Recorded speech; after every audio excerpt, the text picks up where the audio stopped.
তাহলে তুই এই জন্য ইউএসএতে আমার সাথে যেতে চাইছিস না?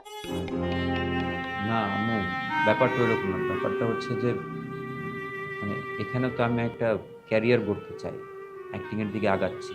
ইউএসএ তে গেলে নতুন একটা জায়গা, নতুন একটা পরিবেশ, নতুন মানুষ, সব মিলিয়ে তো কিভাবে কি করব এটাও তো একটা বিষয়। রুশো, তুই আমাকে এতটাই বোকা ভাবিস না। এজন্যই আমার সাথে ইউএসএতে যেতে চাইছিস না, সেটা ঠিক নয়।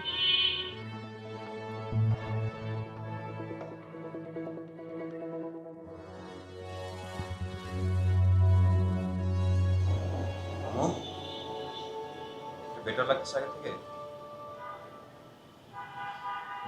হুম, এখন ঠিক আছে। আমি একটা কাজ করি।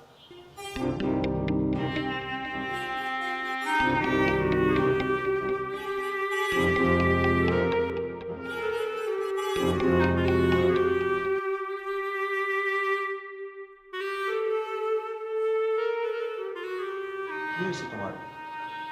চোখের পানি, কিছু হয়েছে বলো।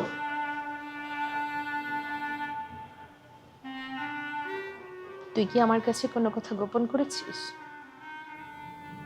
আমি কি লুকাবো? আমি কি লুকাবো? লুকানোর মতো তো তেমন কিছু নাই।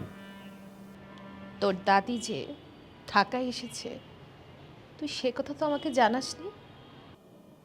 না মানে আম্মু, ব্যাপারটা হচ্ছে যে তুমি আমাকে ইউএসএ নিয়ে যেতে চাও, দাদি ঢাকায়, ওখানে ওই বাড়ির এই অবস্থা, সব মিলায় ঝিলে আমি এতটা কমপ্লেক্স সিচুয়েশনের মধ্যে দিয়ে যাচ্ছি। আমি কখন কোথায় কি করব না করব, কখন বলবো, আমি না বলতে চাইছি। হ্যাঁ, আমি মানে পুরো ব্যাপারটা আমি তোমাকে তোর বাবার দ্বিতীয় স্ত্রীর সন্তানও এসেছে, সে তোকে নিয়েই থাকতে চায়, তাও তো আমাকে বলিসনি। আম্মু।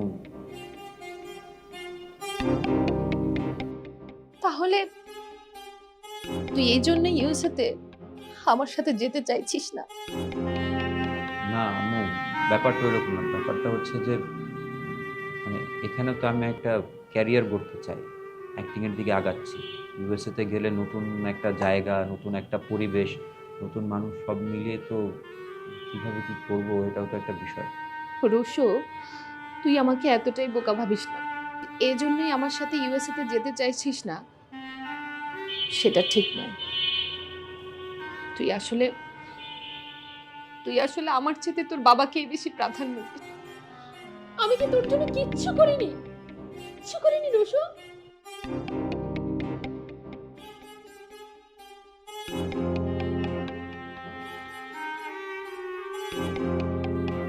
আম্মু, তুমি শুধু শুধু আমাকে ব্লেম দিচ্ছ। ব্যাপারটা ব্যাপারটা একদম এরকম না। আমি তো তোমার কাছে সময় চাইছি, আমি তো বলছি আমি তোমার সাথে থাকবো। আমি তো ইউএস যাব না একবারও বলি নাই। কিন্তু আমাকে সবকিছুর সাথে ডিল করতে দাও, একটু সময় দাও।